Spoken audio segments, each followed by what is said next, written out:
હોસ્પિટલમાં 26 વર્ષીય યુવતી આપઘાત કર્યો હોવાની ઘટના સામે આવી છે। યુવતી ડિલિવરી માટે 10 દિવસ પહેલા હોસ્પિટલમાં દાખલ થઈ હતી।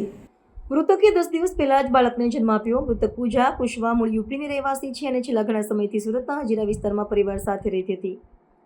યુવતીને પહેલી ડિલિવરી હોવાથી 10 દિવસ પહેલા જ દુખાવો પડતા તેને હોસ્પિટલમાં દાખલ કરવામાં આવી હતી, જ્યાં તેને બાળકને જન્મ આપ્યો હતો।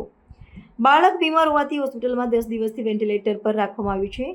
ઝાડ પર યુવતીની લટકતી હાલતમાં લાશ મળી, જોકે યુવતી ગઈકાલ રાતથી હોસ્પિટલમાંથી અચાનક ગુમ થઈ ગઈ હતી, જેથી પરિવારે મોડી રાત સુધી તેની શોધખોળ કરી હતી, પરંતુ આજે સવારે સિવિલ હોસ્પિટલના સ્ટેમ સેલ બિલ્ડિંગની સામે ઝાડ પર તેની લટકતી હાલતમાં લાશ મળી હતી।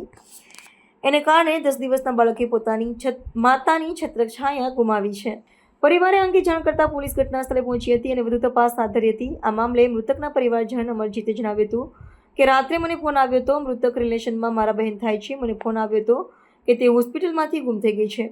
ત્યારબાદ અમે બધા અહીં તેને શોધવા માટે આવ્યા હતા। અમે હોસ્પિટલ અને રેલવે સ્ટેશન સહિત તમામ જગ્યાએ બહેનને શોધી રહ્યા હતા। રાત્રે 2 વાગ્યા સુધી અમે શોધખોળ કરી હતી। પોલીસ સ્ટેશનમાં પણ અમે ફરિયાદ લખાવી હતી। પોલીસે રાત્રે હોસ્પિટલના સીસીટીવી કેમેરા પણ ચેક કર્યા હતા।